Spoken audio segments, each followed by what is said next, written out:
It's just shocking news that over the weekend there was carnage on the road. 11 people were killed, and the toll in Victoria particularly devastating. A man was killed just 10 days before his wedding in a smash with a P-plater. 5 young friends, including twin girls, killed after a last-minute decision to drive to the races. One man who is trying to make a change is John Ma. He lost his teenage daughter in a car accident that was 16 years ago. Ever since, John has been reaching out to teenagers, to school kids, hoping that his terrible story will make them think twice before they get behind the wheel of a car. John Ma joins me from Melbourne. Good morning, John. Welcome. Thank you, Carrie-Anne. Good morning. John, after suffering such a terrible, terrible loss, can you describe your emotions when you watch the 6 o'clock news and see the sort of carnage we've witnessed this weekend? Carrie-Anne, it's just total devastation, and for me, the really interesting thing is that these people have all been killed in car crashes. Their lives are finished, but you know, it's just starting for the parents and the brothers and sisters and the friends. It's the end for the young people that have been killed, but the rest of the family and friends have been thrown into a life of total despair.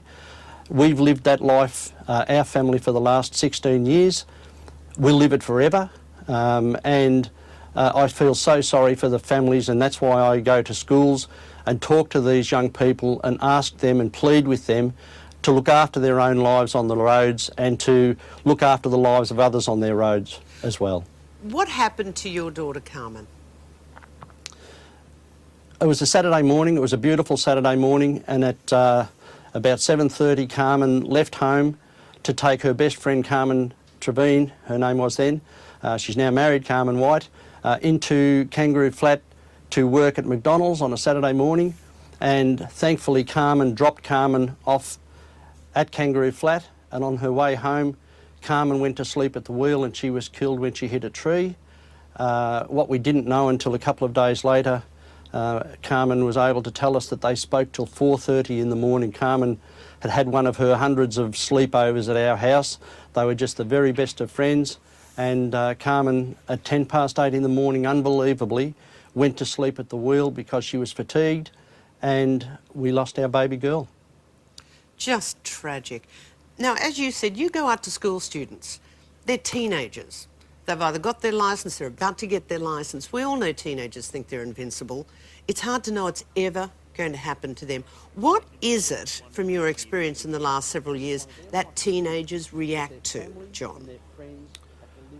What I'm doing at schools is I am telling the young people how valuable their life is, and how valuable their life is not just to them, but how valuable it is to their family and their friends. One of the things that I do say that has a great impact in my presentation is that I tell the kids to go home after hearing Carmen's story, walk into the house, walk straight up to their mum and tell their mum how much they love their mum. When Dad gets home from work, tell Dad how much they love him as well. When their brothers and sisters come home, tell them how much they love them. Because do you know what, Carrie-Anne? We can't ever tell Carmen how much we love her again. And that's the thing that we miss the most. We can't give Carmen a cuddle. Carmen's no longer a part of our lives, although I'm the lucky one in our family, because when I go to school, Carmen is very much a part of my life for the hour that I speak at secondary schools. And everyone who hears me talk know that Carmen is there with me. I might be the spokesperson, but it's Carmen's message that everyone's hearing. And I want all of these kids, they only have one life. They must understand that they only have one life and they must protect it with everything that they've got. Because even if they can't and don't want to protect it for themselves, please look after their own lives for their family and friends, because they will be devastated for the rest of their lives once they kill themselves in a car crash. So you put the onus back on to think how other people will feel. You won't be with us any longer, but think how your family will feel. Do you believe, John, you've saved lives? I absolutely believe that I saved lives. In fact, I believe Carmen's saving lives. Carmen's been dead for 16 years now, but I know that it's Carmen's words that are coming through me. Carmen is working hard to do this because we are a very, very close family. And Carmen would never ever have wanted to do anything like this to us as a family, and that's what she's done. Carmen's put us in a situation where we are now without Carmen for the rest of our lives, and we just can't get over it.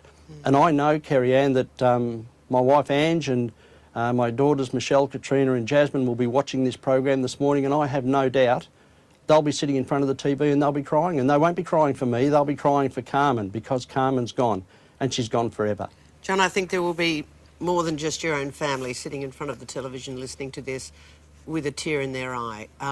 You've done some fabulous work. You clearly have saved lives. You've made such an effort with your daughter Carmen. So we thank you, and we just hope sincerely that parents and teenagers can get this message through. We'll bid you good morning. Thank you.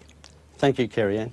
John Mart joining us from Melbourne. It's a pretty tough story, one to really think about as we get into what we call the silly season.